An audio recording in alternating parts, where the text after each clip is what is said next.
Good afternoon. George Cavaligos, HFT Bonds and Notes. There's some important stuff going on here today, guys. Month end is tomorrow.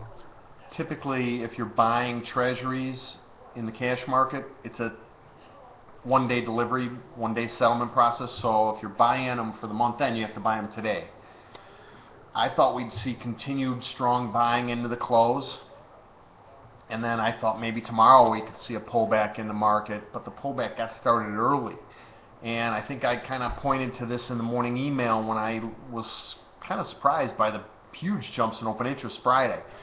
10-year open interest up 44,000. I might be off a little bit on these numbers. And bond open interest up 36,000 on Friday.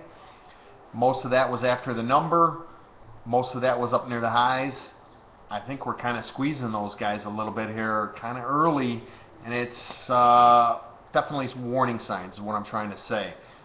Today came in, woke up this morning, the London hedge funds were taking some profits, selling the market off a little bit after it tested the highs last night from last week's highs, basically. Then we saw some selling from the London hedge fund guys, bought that dip, sold them into the buyback this morning and pretty much called it a day. And I was thinking that we would see this month-end buying going on all day and not really have an opportunity on the short side. I guess I needed to be a little more flexible, but these month ends have been monster bullish days lately. And I think the extensions today were tomorrow are pretty large for these index funds too.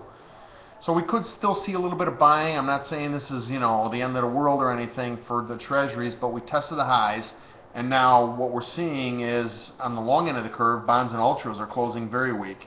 10-year notes, not so much. They're, unchanged, actually up half a tick right now. So we're not getting real negative sell signals, but we're getting curve steepening buy signals, which are usually bearish for the treasuries. A lot of caveats in here today. And part of the reason for the caveats is that there's so much stuff going on this week. Month end, tomorrow. ECB meeting on Thursday, which is different because Wednesday's a holiday. It's May Day for all those socialists. Wednesday's also the FOMC meeting. Wednesday is also the refunding announcement. I don't know why they changed that from its usual Thursday date. So we start trading the when issued super futures on Wednesday and not Thursday. So you've got a little bit more room for these guys to hedge that stuff for next week's auctions. Remember, they auction the 3s, 10s, and 30s next week in the May refunding, which is a new issue refunding typically. So it's not a reopening. There may have to be more hedge pressure because of that. Fed's buying so much, probably doesn't matter anyway, but whatever. Old habits die hard, so we're going to keep going with what history has taught us over the last 30 years, right? Moving on. Okay, I've got levels in mind here. I really think that the bonds especially are going to go and test the 618 retracement of this recent rally down at 148.07. It's important that it holds there. Okay, if it doesn't, then we're going back down to 147.5. So I want to be a buyer down around 148.07 with a fairly tight stop. On the 10-year, because of the steepening, we're not getting the same negative signals. I think if anything, 10-year might test last night's lows at 133.11, maybe take it out by a little bit. 133.07 is the 50% retracement of the recent rally. So somewhere in that 133.07 to 133.11 area, I think the 10-year will find a bid. Basically, depending on what the bonds do down there, if they can find a bid against that 148.07 level.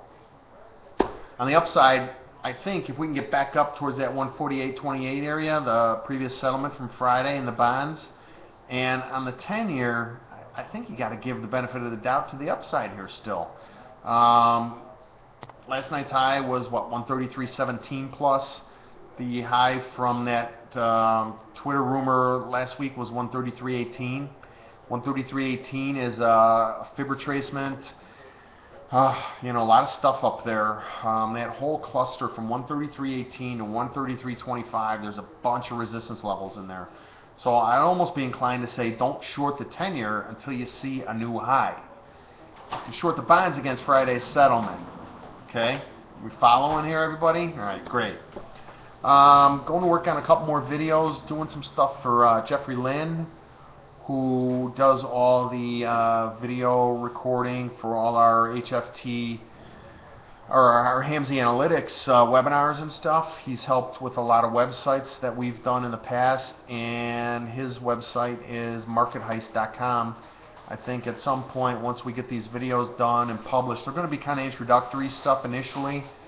Probably you guys are not introductory level type stuff, but I think as we move on, I think Jeffrey wants to get a little more and more in depth here. So learn the tricks of the trade from the old bond guys.